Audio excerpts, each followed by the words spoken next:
Bismillahirrahmanirrahim. Alhamdulillahirabbil alamin. Wassalatu wassalamu ala asrofil anbiya'i wal mursalin wa ala alihi wa sahbihi wa man tabi'ahum bisanin ila yaumiddin, amma ba'd. Kaum muslimin wal muslimat rahimani wa rahimakumullah. Terkadang di beberapa keadaan kita susah mendapatkan air untuk melakukan istinja atau cebok. Maka dalam syariat Islam ada alternatif alat lain yang bisa digunakan untuk cebok atau istinja. Maka disebutkan adalah dengan memakai batu. Dan cebok dengan memakai batu ini sah dan dibolehkan meskipun ada air. Dan para ulama memberikan penjelasan bahwasanya cebok yang paling afdal adalah memakai batu terlebih dahulu, kemudian disusul dengan memakai air. Jadi menggabungkan antara batu dan air. Yang perlu kita ketahui bahwasanya batu yang dimaksud adalah bukan hanya batu yang secara hakiki yang kita ketahui, tapi batu dimaksud adalah juga batu syar'i, yaitu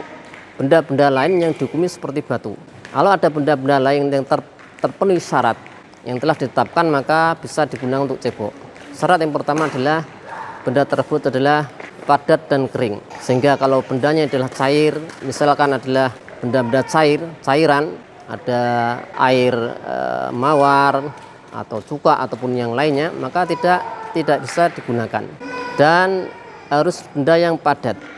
Kemudian syarat yang kedua, benda tersebut adalah benda yang suci, sehingga tidak boleh kemudian cebok dengan benda yang najis. Misalnya ada satu kotoran yang sudah kering, mengeras, kemudian kita pakai untuk cebok, maka tidak diperbolehkan, karena ini adalah benda yang najis. Kemudian yang ketiga, harus bisa mengangkat najis, harus bisa menghilangkan najis, karena ada benda-benda yang tidak bisa menghilangkan najis.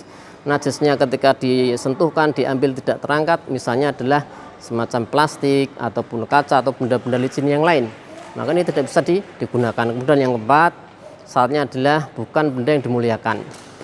Bukan benda yang dimuliakan termasuk dalamnya adalah bukan makanan, baik itu makanan manusia, misalnya ada roti kering, ataupun makanan jin berupa tulang, ataupun kertas-kertas yang disitu ada satu yang dimuliakan, misalnya adalah kertas-kertas berisi ilmu agama. Jika terpenuhi syarat-syarat ini, maka dia dimasukkan dalam kategori batu, misalnya tisu kering ataupun kain yang kasar dan seterusnya, yang itu bisa terpenuhi syarat, maka disebut batu. Allahu a'lam bishawab. Wassallallahu ala sayyidina Muhammadin wa ala alihi washabihi wasallam. Walhamdulillahirabbil alamin.